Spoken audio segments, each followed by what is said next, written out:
welcome back, guys, to another episode of the Footy GameDay Squad show. I'm your host, Cal, and joining me today, I've got Kerm and Tom as we look to break down the AFL season that is coming up and starting in just a couple days' time. Guys, how are you going today? Good. It's absolutely raining outside, so if you hear so many interruptions from the rain, it's come from Brisbane, it's come from where you guys are.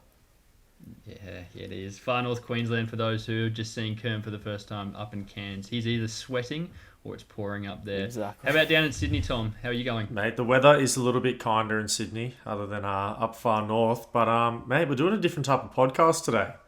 We've cut short on the reviews. Is that right? Are we getting straight into some action? Yeah. So early apologies for those who have been following along our review series. So I think we had Richmond, Sydney, West Coast, Bulldogs and some other team in there. We have had to skip because the season starts in 2 days' time. We're recording this, it's Monday the 14th. And yeah, we just ran short on your team. Of course we get your teams in and not mine. Absolute stitch up. So anyone that's listening on, I've been stitched up. I was keen to give the boys some raps, but that's okay. We'll move on. Let's get into some other stuff, eh? Yeah, we got just a port and then I decided to call it. What we're going to do today, as you can see here, is we're going to break down our predictions for the upcoming season. We're going to have a look at how we think the ladder and the positions such as grand final and those sort of things are going to pan out. Also having a look at some personal awards, so Brownlow, the Rising Star, Coleman and things like that. So all right, I reckon we get straight into it and start with our ladder predictions. How we're going to do this, we're going to go 18 to 1. We're each going to give you our 18th pick and then we're going to go so on and so forth till we get down to who we think we have the premiers. And no surprise if you saw me do the review show for them, my 18th pick this year is going to be Hawthorne. I think this is going to be the year they completely bottom out. I don't think it's going to be a very good year for them. There's some good players I'm keen to watch, such as Josh Ward, who got picked up in the draft. So, yeah, but outside of that, I think it's going to be pretty miserable viewing for them. Yeah, I agree. And without spoiling too much, Hawthorne's not that close behind, but I've gone with the Adelaide Crows, and I don't think Jordan Dawson's going to be enough to propel them up the ladder. If anything, I see them regressing with some off-field issues going on and a lot of outside noise. I can't see them moving up the ladder too much. In fact, I see them going down to last. I'll tell you what, I definitely had a different perspective there. But I like your pick, Callum. I can see why you put Hawthorne there. You were quite tough in the review. I do remember that. You didn't like what was going on in that team. So I can understand why you have them. It makes sense. Who did you go with, Tom? Because, yeah, I'm keen to... did you double down on the Crows? I did. I actually did double down on the Crows. Ooh, I really nice. don't like what's going on there. Me and Kerm have a synergy. You know, we've been doing this for a while with each other. Maybe our list might be the same. Who knows? But Crows, there's something missing. I spoke about it last time in the review, and I don't see this situation getting any better. It's going to get worse, and then maybe in the future they can start to turn some things around. So they're my bottom dwellers this year. Yeah, well, I'll jump into my next one because it's not the Crows. You won't see the Crows for a little bit here. That's a surprise early. My 17th pick is going to be the Magpies. Nice. I do think they are going to have an interesting year, similar sort of situation to Hawthorn. Again, getting Dacos in, I'm excited to see how they go, but I think it's going to be another miserable years for the Pies. That's my 17th. Who'd you guys go? 17th, I went with Hawthorne here. A lot of the same reasons as you. I can't see the quality around the park that a lot of these other teams have, and there are some exciting players with Josh Ward, but the likes of Jager O'Meara being injured for a little while, Tom Mitchell, ball magnet, but there's some issues around his contract and his health as well. So with him out, I can't see Hawthorne doing too much early on, and to be fair, throughout the year. So they're 17th for me. Okay, and my 17th, Collingwood Magpies. I agree with you there, Callum. I think they'll be the second worst team in the AFL this year. Again, some depth issues, goal kickers. They just need some more players to come in and help do a job to get up because, it hasn't been so good for them over the past couple of years and they really want to start turning some things around soon because they used to be so competitive. When I was growing up, they were always finals bound every year. So 100%.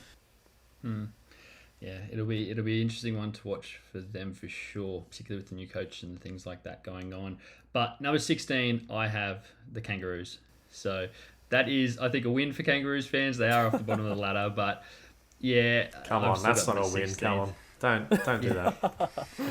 They might get a few more wins than they have in the last couple of years put together, but I think it's going to be pretty competitive down there at the bottom for the Spoon this year. I could easily put 5-6 teams there and could make the case for them. So I was the exact it'll be fun to watch. Yeah, it'll be a fun one to watch. But Roos at 16 for me.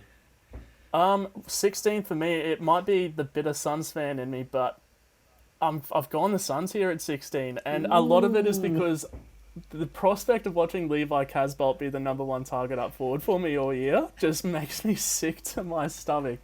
So there's a lot I like about my team, the Suns. Rowell and Anderson in the preseason were electric through the midfield. We've obviously got Took Miller. But losing culture, no forward targets. Isaac Rankin is not doing what he should have been doing. Up forward, I just can't see where the goals are coming from. So 16th for me. Yeah, you mentioned it might be the bitter Suns fan in you, but I'll tell you what, that pick isn't too far away for me either, so I'm not sure. I think it's pretty fair. My number 16, though, is North Melbourne. I'm going with Callum here. We're lining up the Kangas. I love their rookie. I looked at him in the preseason. Wow. Horn Francis was electric. Kicking goals, was a ball magnet. That's an absolute steal. So although we have him at this position, there is light at the end of the tunnel for them. They have got an absolute steal, I think. Had me thinking, when was the last time that you had a player on the Kangaroos that you really enjoyed watching?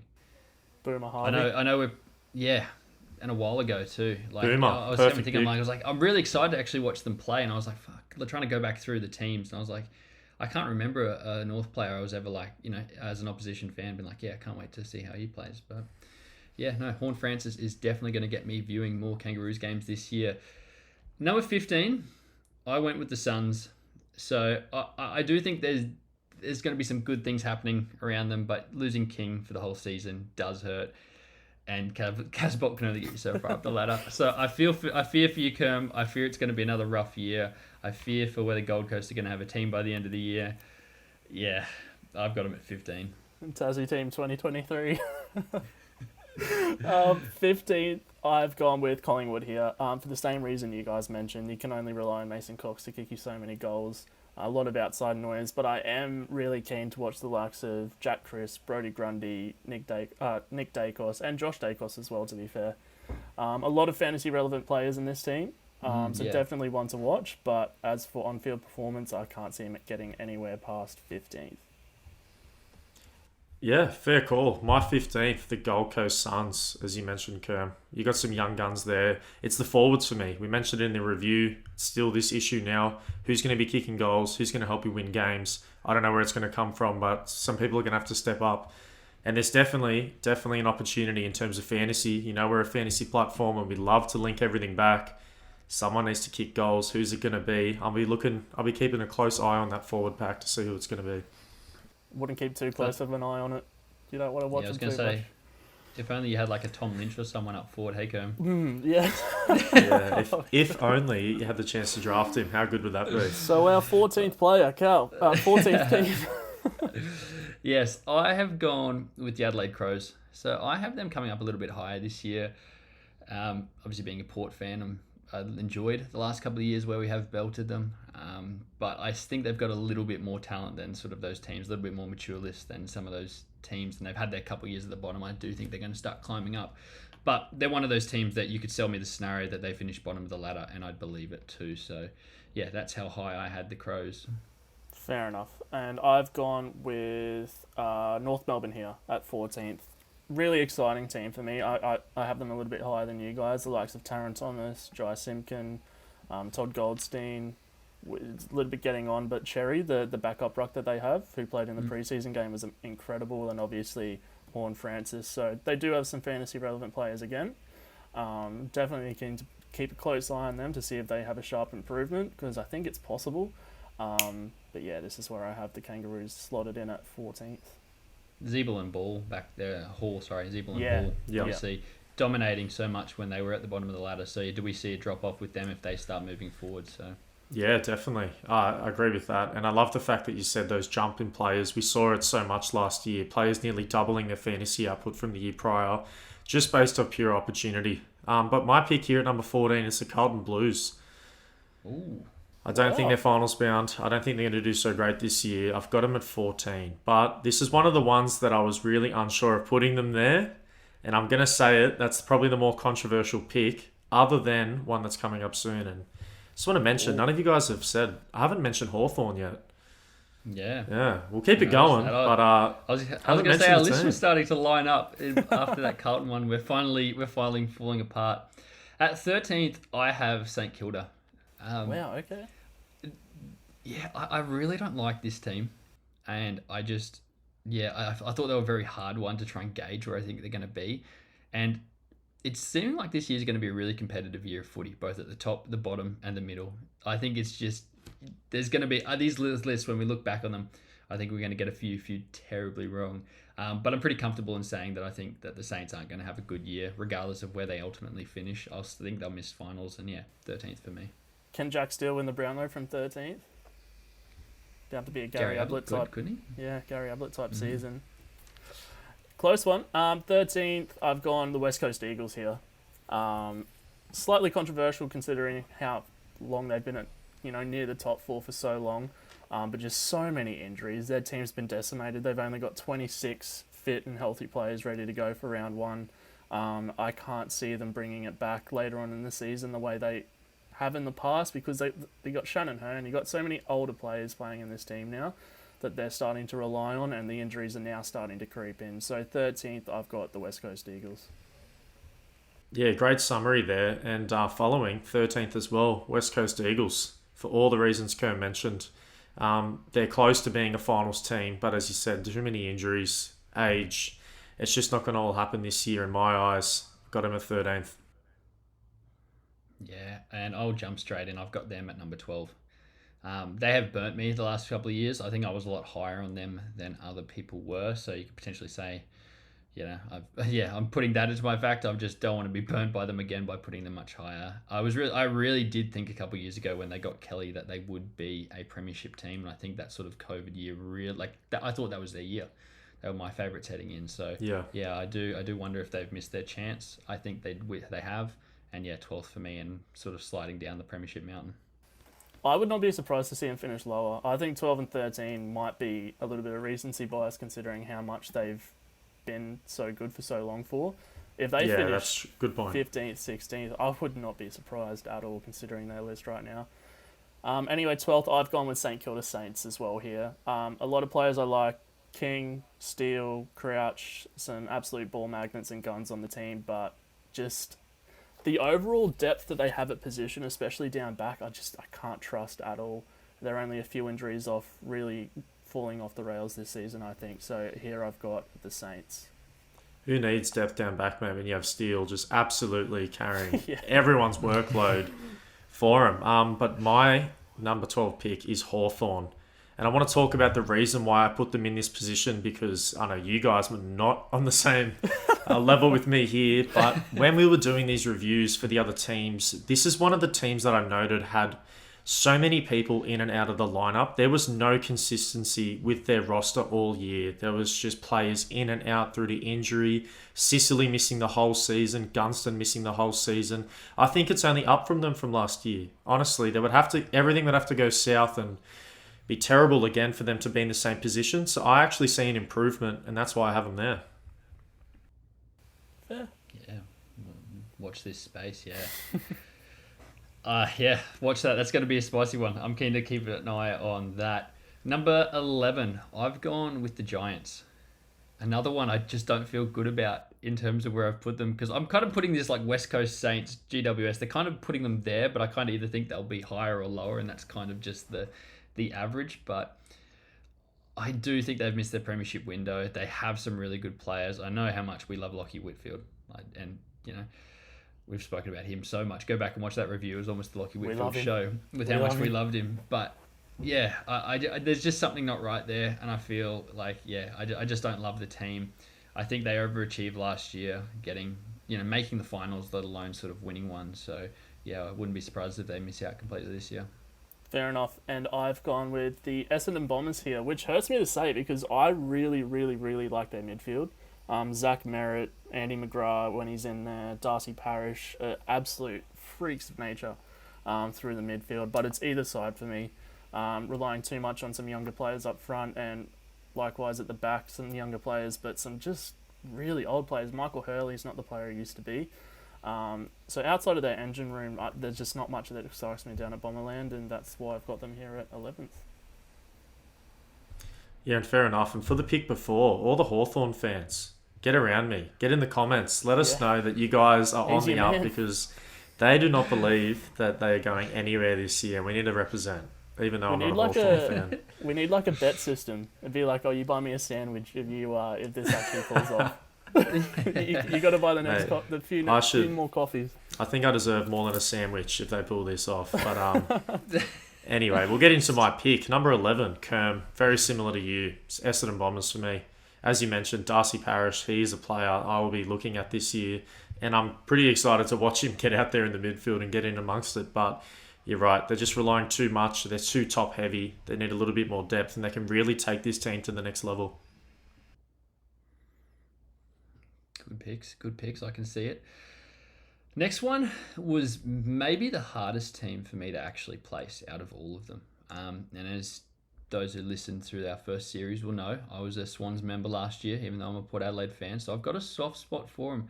But I have them missing the finals at 10th. And Tom is shaking his head. Really? Absolute stitch up, mate. But I want to hear this explanation. Please get into it. I just think they had a lot of good, like the first year's players play really well last year. And one of the best young lists in the team. They've obviously got some older players. But I think the reason sorry, let's try to start that again. The thing called second year syndrome is real.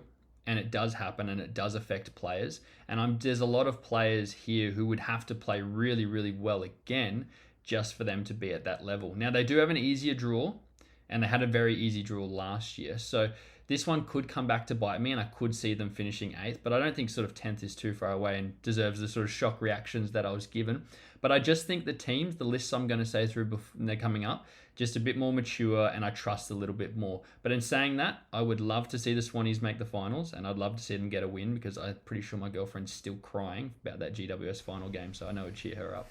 You love bringing that game up, don't you? I've got them way later on in the show. Yeah, I was going to say, where's Carlton? Likewise, Cam. Yeah. Likewise. Well, you mentioned Carlton. Carlton's here for me. 10th. I like their team. I do like the fact they brought in Chera. Paddy Cripps looked absolutely out of this world in the preseason game that they played. And everyone knows. How good was that? And everyone knows how much I love Sam Walsh if you listen to the podcast that we did on Carlton. But for me, it's just not the right time. I can see them pushing the finals envelope next year. I think they're just going to need that little bit to work it out and just figure out the puzzle pieces a little bit more. So that's why I have them here at 10th. But next year we'll be having a different discussion, I think. Yeah, fair enough. I already touched on the Blues. I don't think they're finals bound this year as well. Do agree with that. But for this position here, I have Freo, the way to go. Just Nat Fyfe is not the same player that he used to be. He really used to carry this team and will his way to win games. I really miss that so much. Used to love watching his highlight package. But yeah, I don't know who's going to step up for them. If they are going to be finals bound in my eyes, they really need their midfield to start clicking this year and start winning more possessions out of there. But yeah, that's 10 for me. And I'll jump in because I got them at 9. I like what they're doing. They've obviously picked up a couple of 2 top 10 players in the draft or 2 in the top 12 or something. They had a couple of high-end talent this year that, I'm keen to see how they get amalgamated in. But we love Brayshaw, don't we? Oh, we love on Brayshaw. The show, can't we do? Oh, yes. And Nat Fyfe, some more midfield time, I think is coming for him this year. So yeah, at 9th, I could see them surprise a few people. Definitely over there at Optus Stadium, make that a bit of a fortress. But I just don't think they're good enough to crack the 8. But I think it'll be a good year for the Dockers. I think they'll hopefully walk away pretty happy. So. And we also love Sean Darcy. We also love Alex Pearce. We also love, Luke Ryan. But these guys just need to stay healthy. And they got a lot of young players now with Hayden Young off the back flank and Jordan Clark, who's worked his way up into the wing from Geelong. And that's the reason why I've got them at 9th as well. I like them a lot. We love Brayshaw. We love Sarong. We love Darcy. I was a bit disappointed to see that Nat Fyfe is not going to be spending more forward time. He's going to be working his way back through the midfield. I think that's a bit of a missed opportunity to sort of stretch his legs up forward and start bagging some goals and taking some hangers. It excited me, but we'll have to wait for that. But until then, I've got him at 9th, and yeah, another good year for the Dockers, but they can't crack the 8. Yeah, I love that comment about Nat Fyfe. You can tell that he just isn't the same player, so something needs to change, and that could be the difference maker coming into this season. If you give him some more forward time, starts taking some hangers, we know he's A grade, his skills, like just quality player. One of the best marks in the game for me. Oh yeah, so if you can put him up there and give him opportunities, you feel like he's going to finish. So love that. But for me, you mentioned GWS before, missing their premiership window. I think they just missed the finals next year, and I have them at 9th. I agree with everything that was said before about them. It really felt like 2 years ago against the Bulldogs at their home that was the year that they were going to go, and it didn't quite happen, and it just hasn't been the same since there. Yeah, fair enough. We're on to the exciting top 8 now. Bombers fans are going to hate me for this, but I've got the Bombers in 8th and losing another final. I think they kind of reached last year to get there. I think this year they'll be a bit more of a solid finals team. I don't think it'll be sort of last minute scrape through the line type stuff, although like we've said, it's going to be so competitive, it might be. So I think they'll be a better team than they were last year, but I just don't think they'll be going any higher than that. I do have a few Bombers fans who I'm quite close with, so I am enjoying this streak continue. So yeah, I think for the humour side of things, I wouldn't mind it to continue. That's sadistic. That's not on. And here is where I have GWS. I have them just scraping in the 8. A lot of talent that I still like in Jacob Hopper, Phil Davis, Toby Green, Lockie Whitfield, and I think Josh Kelly has his best year yet. That's the reason why I have him here. They love Josh Kelly, and if Stephen Caniglio can get back to at least half of what he was in his best years, I think that they're going to take them a long way. So here's why I have GWS. Could have this one wrong. I think this is my riskiest pick, so watch this space for GWS. Yeah, Caniglio is going to be a huge part of this team's success, and if they are going to crack in, he's going to need to be in form this year. But my number 8 team, just scraping in, is the Saints. I know a lot of you guys, you aren't so big on them. Fans will love this. Oh, yeah. Yeah, geez, you're making some fans early. I'm trying to make some fans early. I really like what the Saints are doing. We mentioned before King, the other King Kerm, not your one, unfortunately, mate. They got them the up one forward. with 2 ACLs. Oh, yes. Oh, that's too soon, surely. Surely that is too soon. That is foul play from Callum there. But they're on the up, in my opinion. Maybe I might be a year too early. I will say that, but I think they're going to crack into the finals this year. And as you mentioned, Callum, before, I agree with this. Competition is going to be so competitive this year. Honestly, I can see only 1 or 2 games difference, splitting, like 5 different teams in that mid-pack. So I feel like a lot of luck's going to come into it at the end of the day. So I reckon they scrape in. Yeah, I reckon the schedules, how they're going to play out.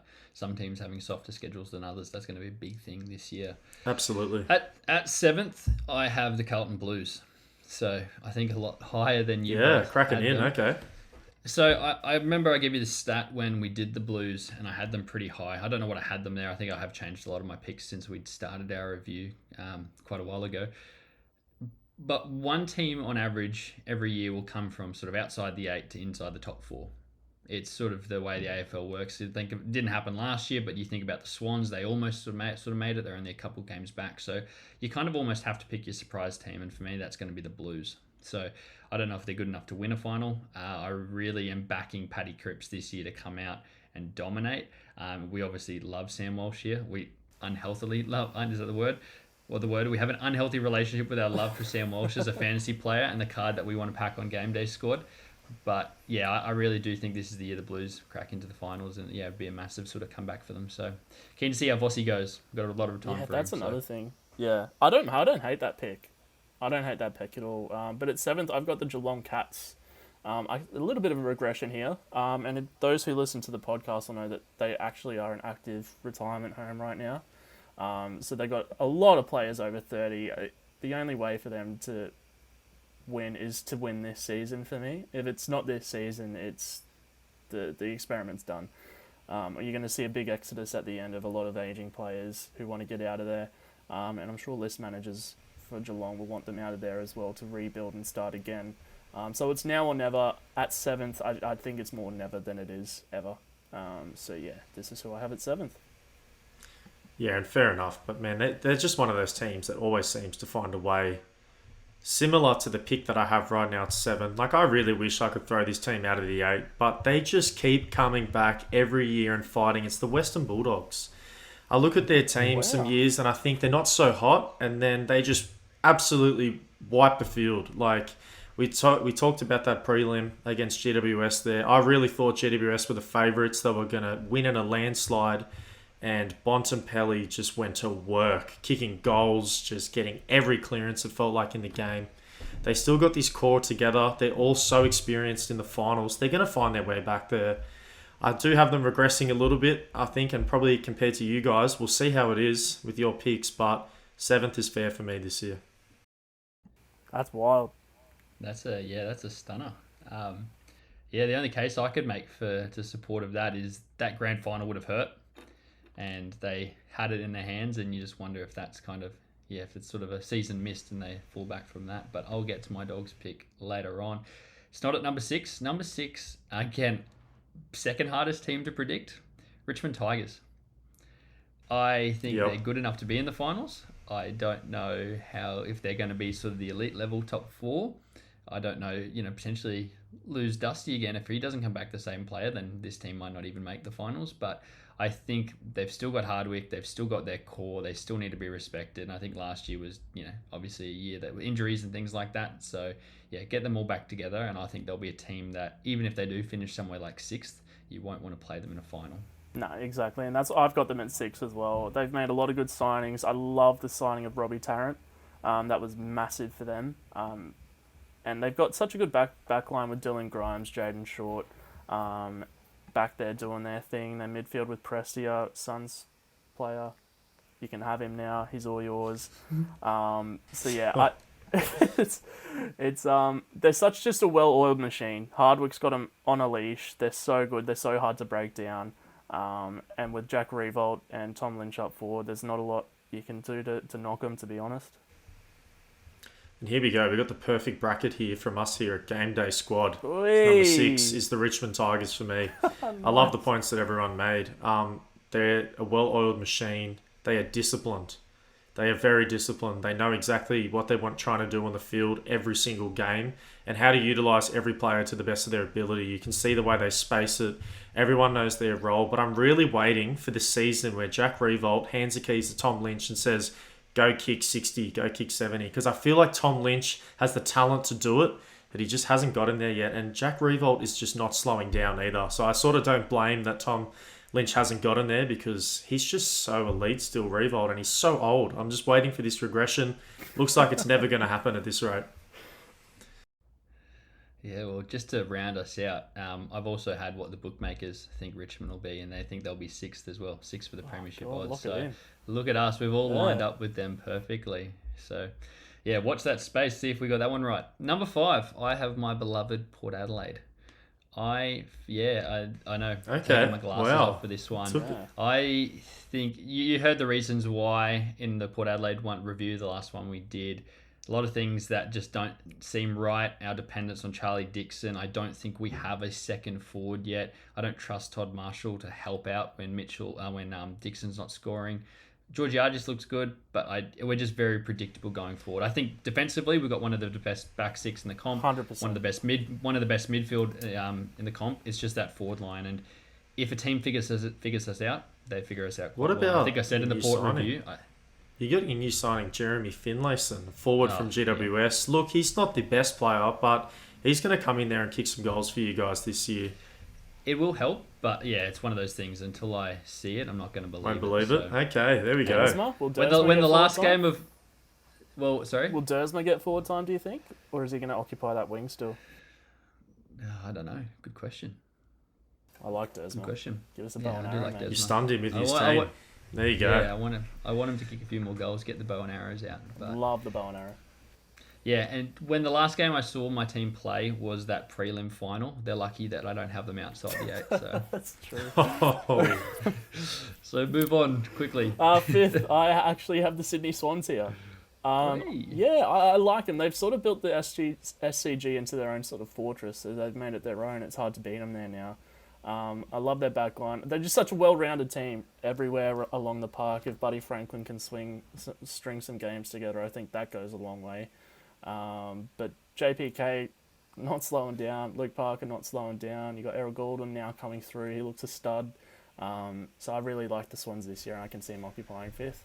Yeah, I love that about the SCG being the fortress, because they spent millions of dollars upgrading the stadium, and then COVID hits and no fans are in there. So what timing, terrible timing that was. They're thinking they're going to build out the SCG and be this new, as you mentioned, fortress, but that just wasn't the case. No fans in there, really no atmosphere. But for me, at number 5 is the Geelong Cats.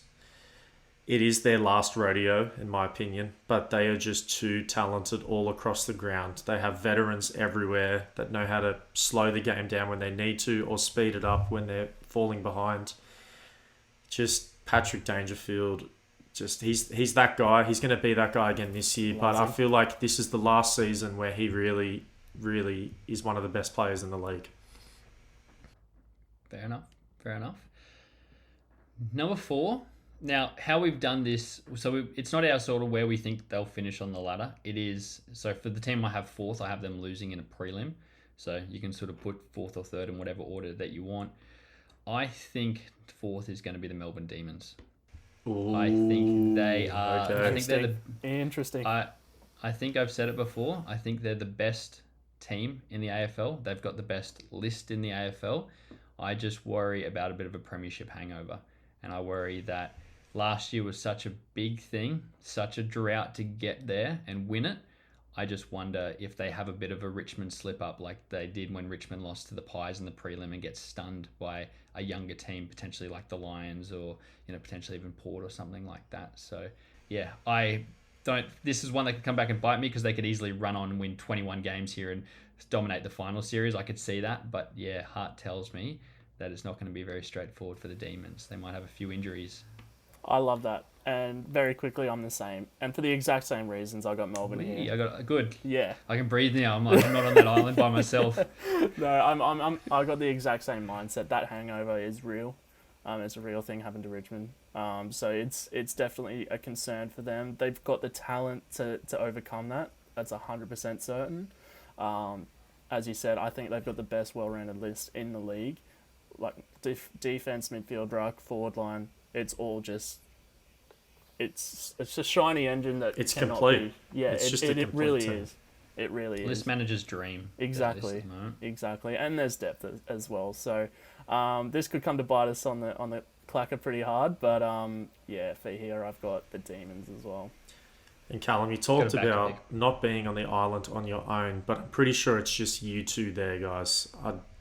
I know he's brought you in there, but this is not my pick. I'm picking my Sydney Swans here. I think the Swannies are going to have a great year. As you mentioned, young guys played really well last year. I don't see them playing any worse as a team. We got Buddy Franklin hopefully going to play every game. Isaac Heaney, who I'm anticipating. I cannot wait for this guy to get back on the field. Callum Mills getting more time in the midfield last year. Probably going to nearly be a full-time midfielder again this year. They got a great team, but unfortunately, I'm predicting them to lose a prelim. So I don't know how happy I'm going to be in a couple of months' time. That's fair. One of the things I didn't get to say before is, being a Swannies member last year, I got to see all their games. And awesome year, because if you remember, the Swans won, 5-6 close games? But that's another thing too. They won a lot of these coin flip games. And I just don't know if they'll be as lucky next year. But hey, I would love the Swannies to be in a prelim. Really likeable team. Easily now, my favourite team outside of Port to watch, just for the young stars, and I think we all have a crush on Heaney as well. So yeah. Number 3, I have the Geelong Cats. So I think you can almost sort of bank on them making another prelim and losing it, and then I think that'll be the end of them. So I'm not ready to write them off yet. For so long, they've been the team in the competition, and until I see them fall off the cliff, I'm not going to predict it. So yeah, I have them being a really strong team throughout the year, but just getting done again in sort of similar fashion by a younger team. And that's a smart way to go about it. You don't want to back against Geelong Cats too often. Here at 3rd, I've actually got the Brizzy Lions, which is probably going to hurt some Brizzy Lions fans. I think a lot of Brizzy Lions fans are quite high on their team. To be honest, this is just a bit of me trying to be a smart aleck. There's a little bit of confusion around the midfield. Are we going to see Cam Rayner in there? Are we going to see Zach Bailey get full-time midfield time? What's going to happen with Lachie Neale? There was rumours he was going to be spending time down back. Jared Lyons? Is he going to be spending more time up forward? Until those those questions are answered, I just can't have faith that they're going to make the grand final. So for me, that's why I have them there. They could very well make the grand final, if I'm honest, though. So we'll see. We'll see. Fair enough. So too many weapons to choose from Kerm there, which I Yeah. never thought would be a bad thing for a team, but here we are. We'll see. Here we are. But for me, number 3 is your Port Adelaide, Callum. I know how much you love them. I think it's going to be a quite similar result to last year. They're going to get to the prelim. They're a great team. I see them as a top 4 team, really locking that in, midway through the season, being really dominant. But again, I don't think they have enough to get over the 2 teams I'm about to mention next. So let's get into those, hey? Yeah, I could deal with losing a prelim if it was like the Richmond one where we play well and we get beaten by a better team. I can't deal with the one where Just got to we show fall up. apart. Yeah. Even if it is a better team, yeah. So, number 2, I have the team that demolished us in the prelim. I have the Bulldogs. I have them being the bridesmaids, losing another grand final. That is tough. I think they are a really, really good list. I love their midfield. I'm kind of banking on us to see some form of Josh Bruce that we saw last year that got them there. That would be my only sort of concern there. I am sort of still bullish on Ugle-Hagan. If he can sort of step up into the team, break into it. They've got Darcy now. They've picked up second pick in the father and son. So they've sort of cheaply got another really good young player to this team. I really like the way they're heading. None of their players are sort of really quite old that I'm worrying about dropping off too much from their sort of core group of Libba, Smith, those sort of guys. So yeah, I have them making a grand final, but losing to the team I haven't said. So That'd be harsh. That would be harsh for them. But at second, I've got your Port Power. I actually really like the Port Power here, and we spoke about it in the podcast that we did for them. Their spine of Tom Jonas, Alia, Georgiades, or Todd Marshall, Charlie Dixon, and then the midfield that you guys have is really, really, really strong. And you got the likes of Darcy Byrne-Jones on the flank. You got Xavier Dersma, Connor Rosie, Zach Butters, who, if you're reading any blogs, I've written about this guy like 7 or 8 times already this off season. So there's a lot to like. There's a lot to like about Port Power going into this season. It's just if everything goes to plan and everyone stays healthy, everyone stays on track, that's going to be the key for me. So I like Port this year. I have them finishing second, unfortunately losing the granny. Yeah, fair call. And speaking of Alia, imagine if the Swans had another lockdown defender. Oh my God, any danger? Actually, we had one. There we go. Let him go. That sucks. That really does suck. But it's so good to see him flourishing in this system. He's such a great player and he's so important to your team. But for me, number 2 is the Brisbane Lions. They were so close to getting there last year.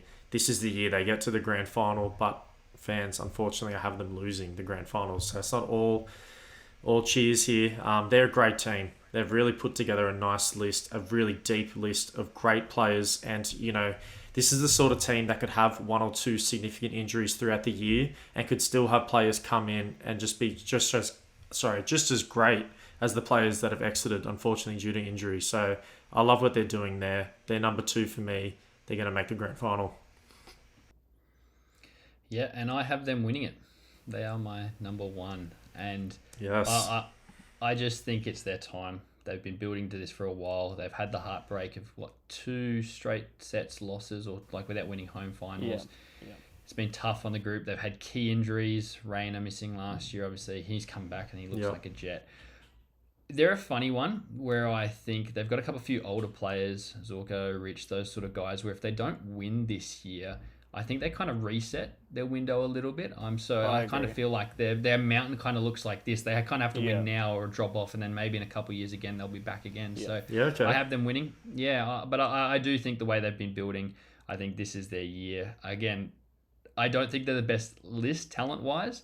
I've still got Demons 1. I've still got Port number 2. But I just think there's something about the Lions this year. And yeah, I'd love to sort of go to a few games and watch them win. I've just bought tickets for the round 1 Brisbane versus Lions game, so I'm expecting them to flog my Power and this come back to bite me. But yeah, I think, they'll be really good. I was about to say, you said Brisbane first Premiership versus since Lions. 2003. I got a bit confused. So Brisbane versus the Power. Versus the Power. And what a way to open it up. 2 top teams round 1. But Kerm, get into your pick here, mate. Before that, if Brisbane win the grand final, where does Chris Fagan sit on coaches of the year, coaches of the league? I think he's got to be first if they win this year, because he is just the way he's built this team and drilled this team into such a compact unit. I think he's one of the best coaches in the league for me already. But for me, I'm going to go with the Western. Sorry, go on. I was just going to say, with him, he's done a very similar thing to Ken Hinkley, where he came in when the club was kind of on its knees, picked them up, turned them around, turned them into like a top 4 side consistently. But the risk is that you kind of turn into a Ken Hinkley where it's kind of like, is that it? Is that the ceiling? Yeah. So if he can add that premiership to it, then I definitely think obviously premiership would elevate any coach. If that's the ceiling, that is not a bad thing. Into that sort of upper tier that we all think he's in. So. I think. I was just going to say, sorry. If that's the ceiling, that is not a bad thing at all. You look at how the Brisbane Lions were, over the past decade, and it wasn't all sunshine and rainbows for this team. They weren't always a great team in the AFL, and they really were, as the perfect metaphor you mentioned, on their knees, begging for a culture change, begging for someone to come in and just take the reins, and that is exactly what he's done. And Kerm, for me, if he wins it all this year, he goes straight to the top, mate. He will be the best coach in the league. 100%. But for me, I got the Western Bulldogs winning it all. I love the look of Bailey Dale down back and Aaron Norton up front. I can see the midfield that the Western Bulldogs have that consists of Jack McRae, Marcus Bontempelli, Bailey Smith, Tom Liberatore, Josh Dunkley when he's in there. Lockie Hunter as well. Yep. The list just goes on and on and on for their midfield. I absolutely adore it. So for me, I got the Western Bulldogs winning it finally this year again. They were so close but dismantled late in the grand final last year.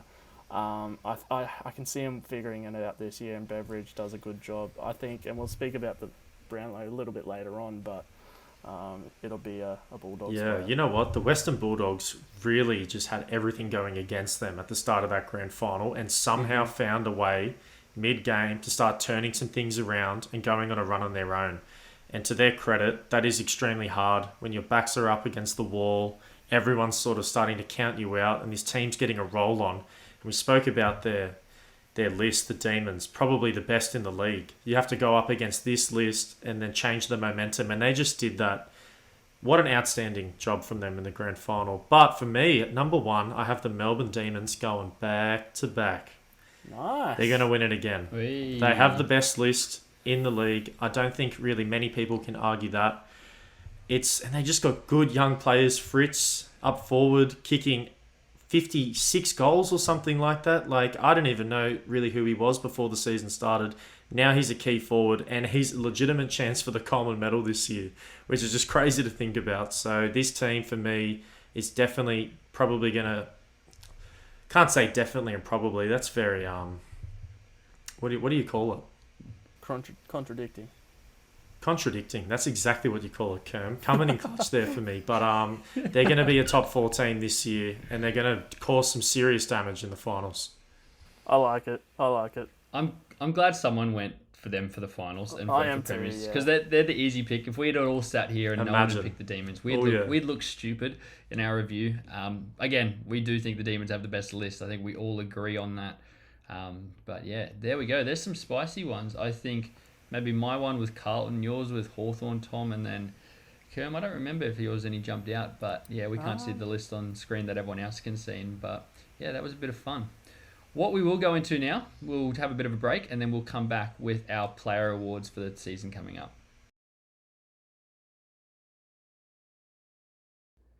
Alrighty guys, so before we get on to our player picks for the upcoming AFL season, I wanted to give an update on GameDay Squad and what was happening with the release of our platform. So as of those who have been following along knows that we were planning to release our AFL and NRL platform for the start of these upcoming seasons and have our platform ready for the start of the NRL season and the AFL this season. Unfortunately, just through a few things with testing and a few errors that we have been finding, we have made the decision to further postpone the release of our platform, potentially for another couple of weeks. So it's something we do with a bit of disappointment, but it is something that we feel that we have to do to make sure that when we do release our product, it does have the integrity, it does have everything that we want it to have. And being a platform on the blockchain, there's a few things we really need to make sure we get right before we publish and make it live for everyone. So while we are really excited with a lot that's going on behind the scenes, I know we've been opening a lot of packs and things like that, which has been fantastic. We started signing our teams. We haven't had any good players pull through yet, which has been a bit disappointing on our end, but there is a lot of things coming, and hopefully over the next couple of weeks we'll have a bit more to show in terms of actual in-game footage and stuff, just to assure everyone that our platform is very close and not too far away. We don't think this is going to be the end of the world because, you know, we are focusing this year mainly on a weekly prizes and weekly tournaments and things like that. We were always aware that more people were going to find our platform after the start of the season anyway. So while we will still have that sort of seasonal fantasy comp, we don't think this is going to be too much of an error. And we do really appreciate everyone's ongoing support with the times that we're having at the moment. So, and guys, this break here gives you extra time to soak up our content and get game day ready. Exactly, such as our player rewards that we're going to jump into now. So we've broken down how we think we're going to go for the year. Now we want to have like the teams. Now we're going to have a look at the different player awards. So the 3 awards we've chosen, the Rising Star, the Coleman and the Brownlow medal. So I'll kick this off with the Rising Star award. You guys know I wasn't big on Hawthorne in the last segment, but I'm big on Josh Ward. I think this guy might be the best player in this draft. Sneaky good. And that's saying something because we know how good Dacos and Horne-Francis are. So, yeah, I have him picking up this award. I think he's going to get plenty of opportunity in that midfield. He's going to be learning off someone like Tom Mitchell. And, yeah, I just love what he's done. And I think, you know what I was saying about him being picked up at number 7. So, yeah, he'll be a Jet. No, that's a good pick. It's looking like this could be an absolute steal. Yeah, I think it could be a steal as well. Hawthorne have a good one for a long time. But here I've gone for Nick Dacos, which is really no surprise. It's the most vanilla pick here. It's not Jason Horne-Francis, but Nick Dacos is sitting at about $2.50 on external betting sites. Gamble responsibly. Here at Game Day, we like to advocate that.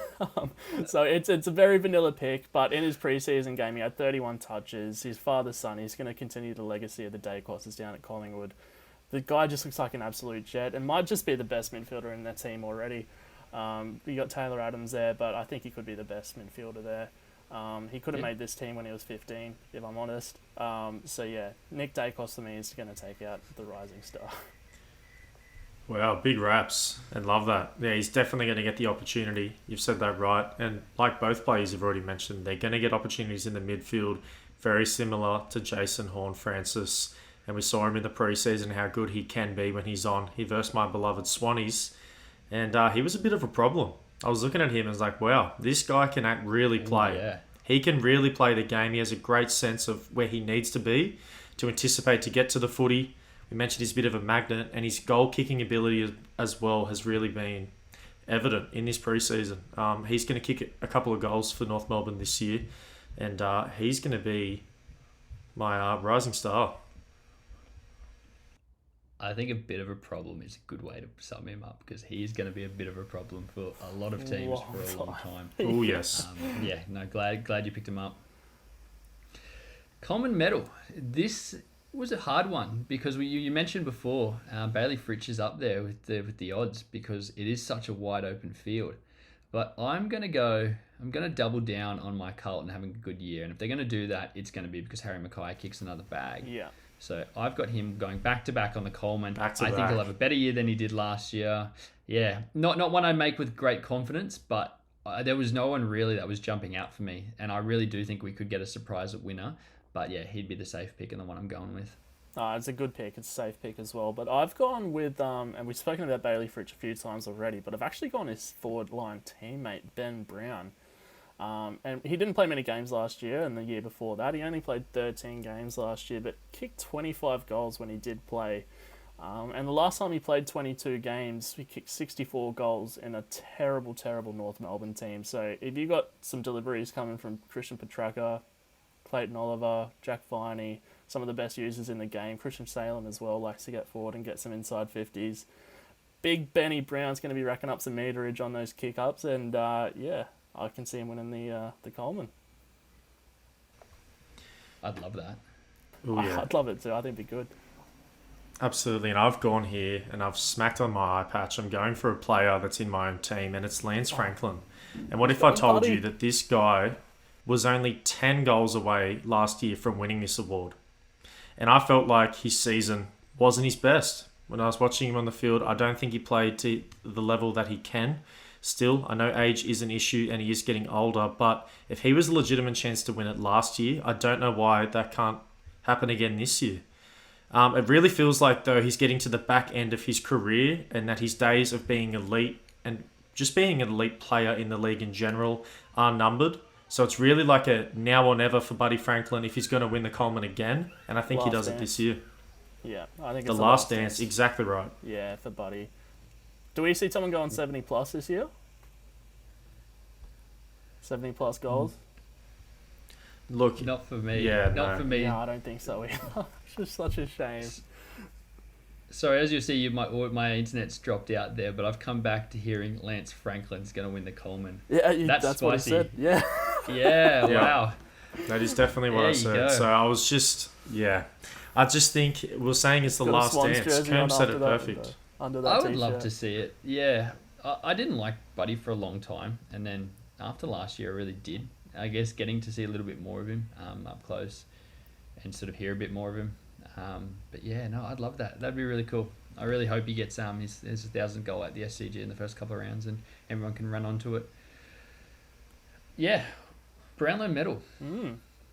I have doubled down or tripled down now on my Carlton theme. And it is my hot take. Is he doing it? And I think Patrick Cripps is going to win the Brownlow medal.